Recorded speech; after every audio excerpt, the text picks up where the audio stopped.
Weeks of hot, dry weather, leaving parts of the UK vulnerable to fire and reduced water supplies. And as I mentioned, the rain forecast this week will not replenish the country's reservoirs.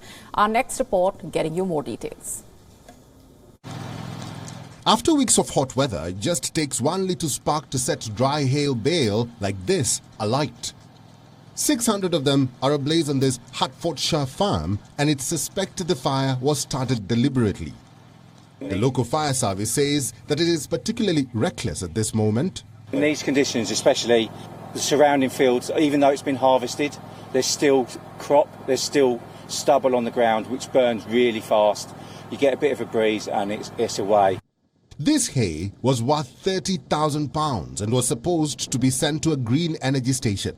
Now all the firefighters can do is douse the surrounding areas with water to stop the blaze from spreading. Fires like this are one of the consequences of the hot, dry heat waves that parts of the United Kingdom are currently experiencing this summer. Farmers are worried that a simple mistake could send their whole crop up in flames. Tinder dry at the moment everywhere. We're having to be very careful with all our cultivations and what we do and looking after our machinery so we don't cause a fire. It's not just fires causing problems for farmers. This part of Bedfordshire is in the driest part of the country. The fields and grass areas have turned yellow in the heat. Local farmers are reporting a downturn in the quality of the produce they are growing. The problem? Poor water supply. So here we are in drought conditions, and we can only irrigate about 25 minutes at a time, and then we have to stop it, and it takes an hour and a half for enough to build up again. Downpours are expected this week, but experts say the rain will not be enough to completely replenish water supplies. And if autumn and winter rainfalls are below average, the United Kingdom could face worse problems next summer.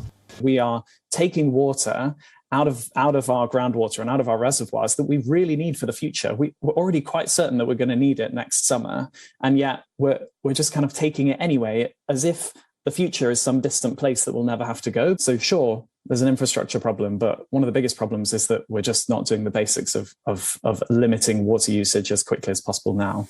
In the village of Everton, taps already run dry on a regular basis.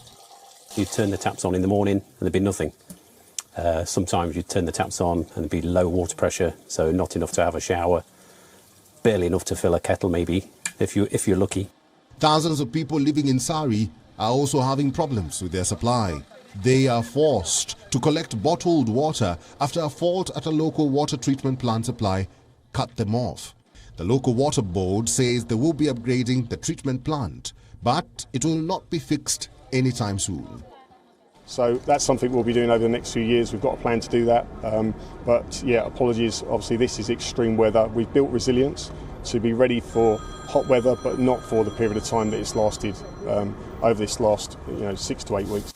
When the rains come this week, it won't refill the reservoirs and the rivers, but it may provide some relief for the firefighters tackling blazes across the country. Bureau Report, WION, Wild is One. WION now available in your country. Download the app now. Get all the news on the move.